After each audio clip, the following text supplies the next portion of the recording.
Assalamualaikum warahmatullahi wabarakatuh. Halo semuanya. Jumpa lagi dengan saya Chow Sing Sing, kurator dari podcast Horror Night Story. Baik, seperti biasanya saya kembali dan akan menceritakan sebuah kisah mistis untuk kalian semua. Dan kisah kali ini saya dapatkan dari sebuah akun Twitter bernama Siska Noviu. Jadi dia ini menceritakan sebuah kisah nyata yang terjadi, mungkin tetangganya mungkin yang mengalami ini. Tidak dijelaskan siapa yang mengalami, tapi ini kisah nyata katanya. Oke, tidak usah berlama-lama, kita langsung lanjut saja ke ceritanya.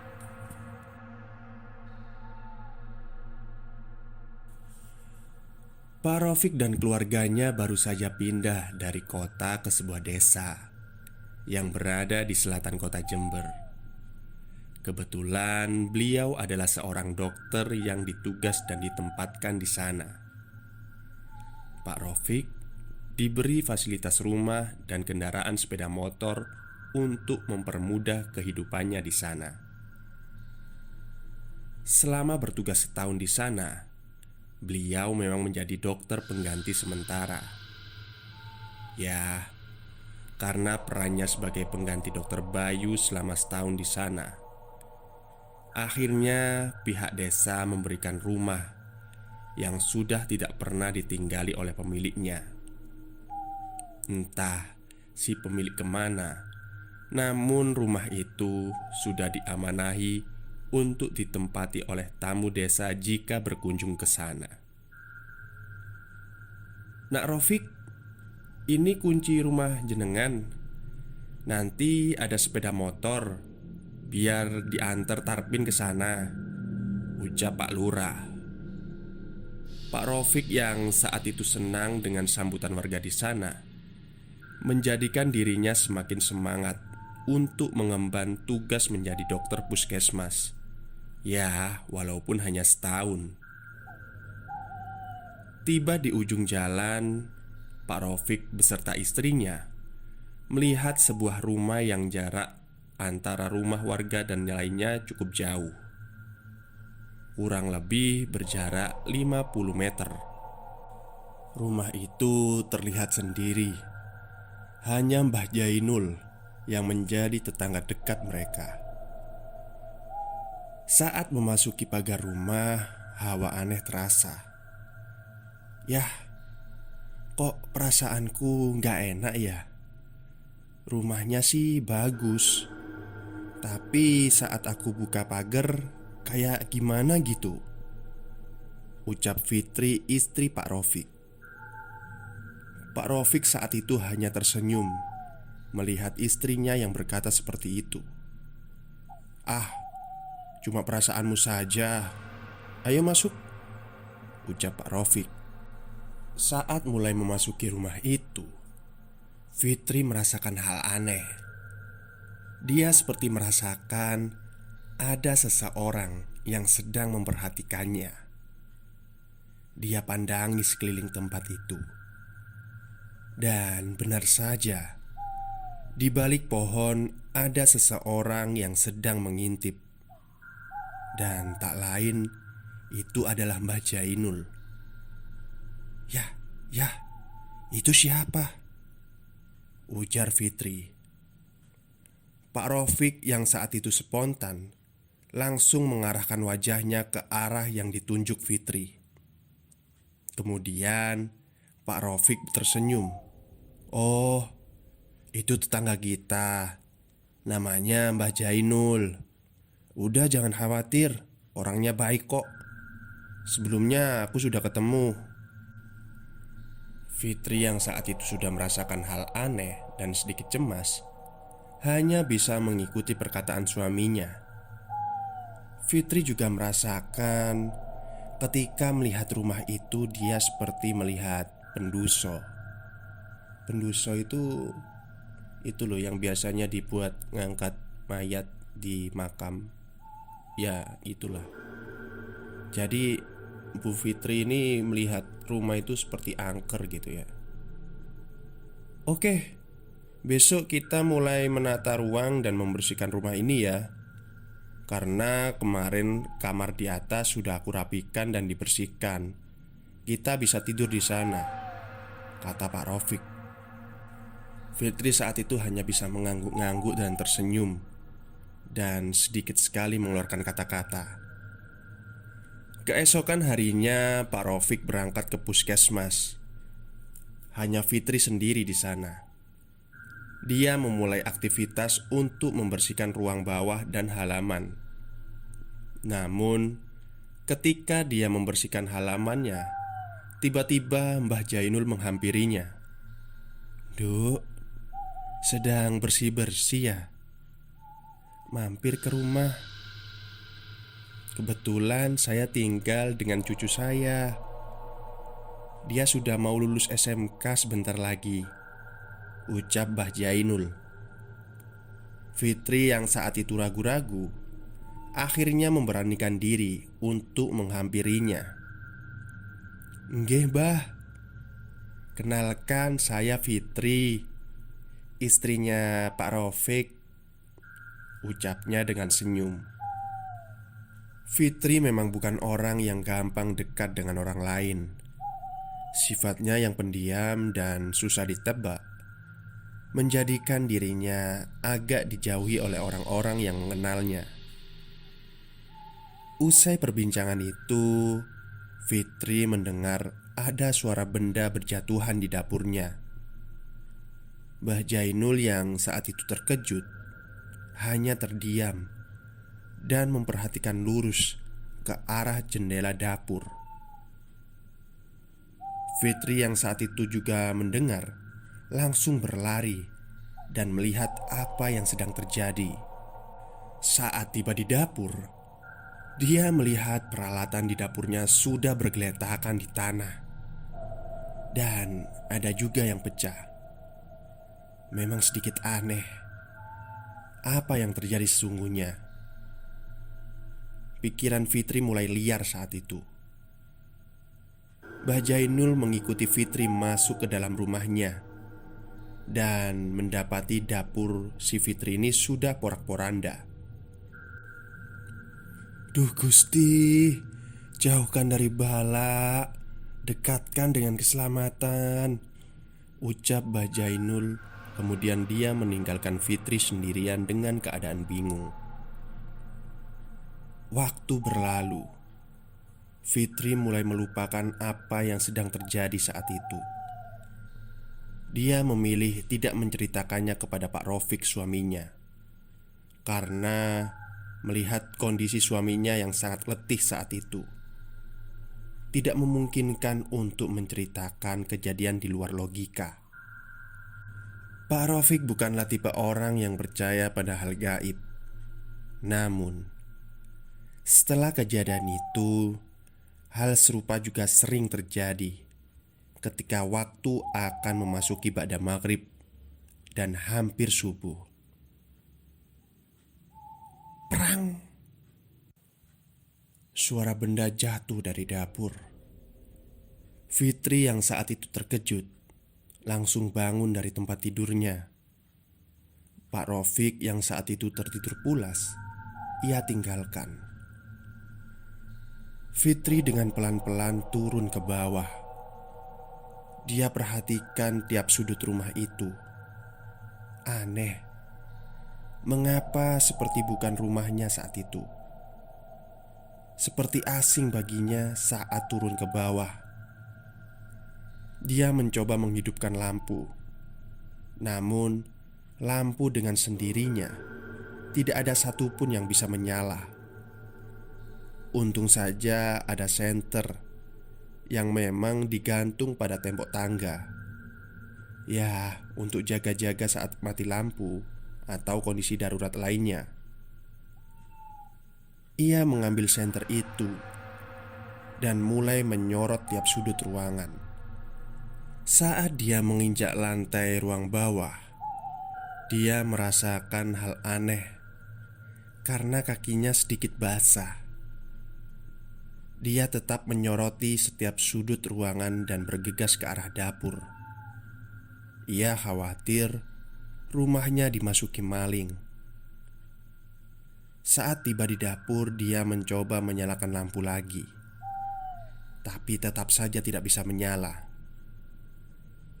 Lampu senter tiba-tiba konslet, dan tidak disadari Fitri, sesuatu berdiri di belakangnya.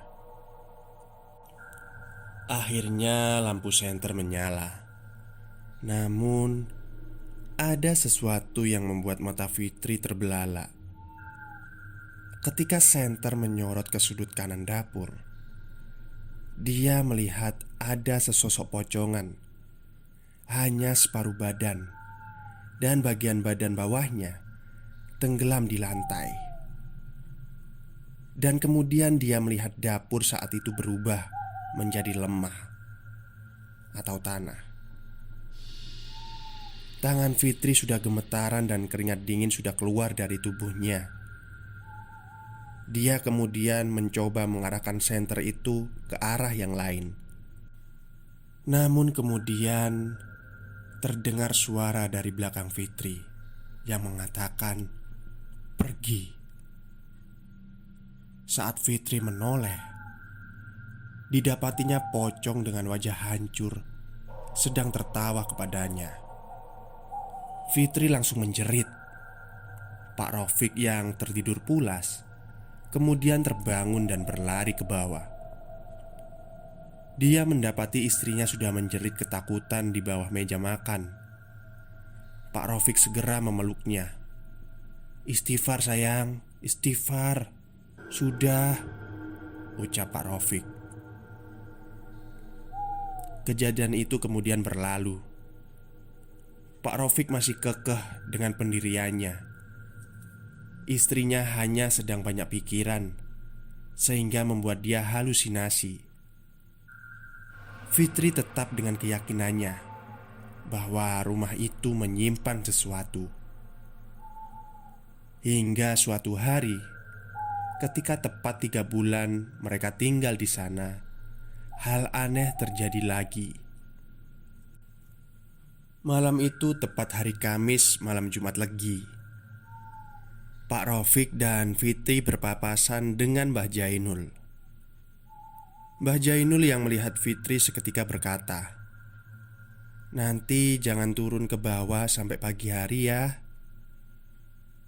Hanya ngasih tahu aja biar selamat," ucap Mbah Jainul. Malam pun tiba.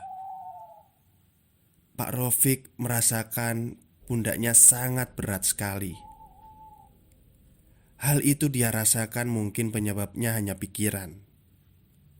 Memang, selama ini ada sedikit masalah di puskesmas, belum lagi di rumah, yang hampir setiap hari dengan Fitri selalu berdebat karena hal sepele. "Sayang, buatin teh dong. Tolong ya jangan manis-manis," ucap Pak Rofik. Fitri yang saat itu di kamar kemudian mengiyakan perintah suaminya. Dia pergi ke dapur dan membuatkan teh suaminya. Sunyi dan sepi, itu yang dia rasakan saat itu. Dia melihat jendela yang mengarah keluar. Fitri terpaku dengan sesuatu yang memperhatikannya dari kejauhan. Dia tidak bisa melihatnya karena memang saat itu kondisinya sangat gelap di luar. Akhirnya dia mengambil senter. Kemudian dari jendela dapur, dia menyalakan senter itu keluar rumah. Dia terkejut karena dia melihat sesosok yang bertubuh besar dan berbulu sedang berlarian di halaman rumahnya. Akhirnya Fitri bergegas mengambil teh dan hendak membawanya ke atas. Namun tiba-tiba pintu dapur tertutup dengan sendirinya. Fitri terkejut bukan main kala pintu tak bisa dibuka. Dan kemudian lampu dapur mati. Untung saat itu dia memegang senter. Tanpa dia sadari, teh yang dia bawa terjatuh dan pecahan beling mengenai kakinya. "Sayang, tolong sayang. Sayang, buka pintunya, aku kekunci nih," ucap Fitri sambil mendobrak-dobrak pintu dapur. Perasaannya sudah tidak enak. Dan kemudian dia melihat ke bawah. Persis kejadian seperti waktu itu. Lantai berubah menjadi tanah. Kemudian di sudut dapur dia melihat sesuatu keluar dari tanah tersebut. Sesuatu itu ternyata rambut. Dan Fitri menjerit ketakutan lantaran dia melihat sosok yang keluar dari tanah itu berambut panjang dan wajahnya penuh dengan darah. "Cahayu, kesini. Aku minta darahmu sedikit," kata sosok itu dengan mendekati Fitri. Fitri hanya menjerit dan memukul-mukul pintu agar suaminya mendengarnya. Sosok itu menghampiri Fitri dan meraih kakinya. "Aku udah lama gak makan darah. Sini Cahayu, darahmu kental, bisa buat obat laparku selama ini," tegas sosok itu.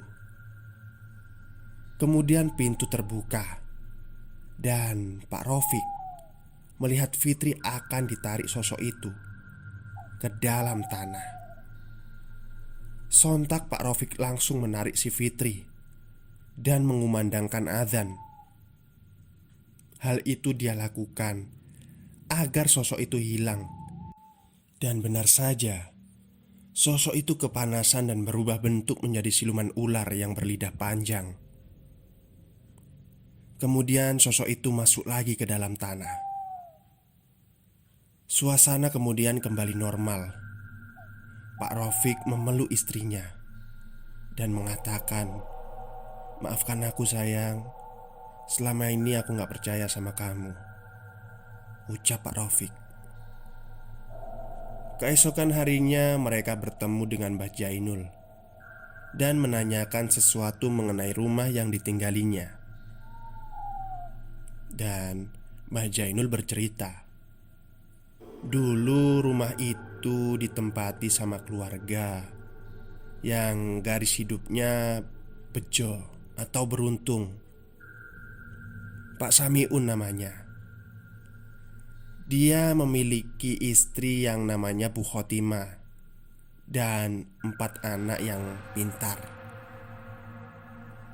Saking beruntungnya hidup, dia sampai punya sawah dan lahan di mana-mana. Orangnya juga gak pelit dan suka memberi. Petaka itu dimulai ketika dia memperkerjakan seorang pembantu di rumahnya. Namanya Warsinah. Dia bekerja menjadi pembantu di rumah itu. Aku juga mengenalnya. Dia awalnya orang yang baik. Entah mengapa tiba-tiba dia menjadi seperti itu. Kabarnya dia iri dengan keharmonisan rumah tangga Bu Khotimah dan anak-anaknya, karena nasibnya tidak seberuntung mereka. Warsina ini memiliki suami yang sudah mabuk-mabukan dan bisanya cuma menghabiskan uang si Warsina.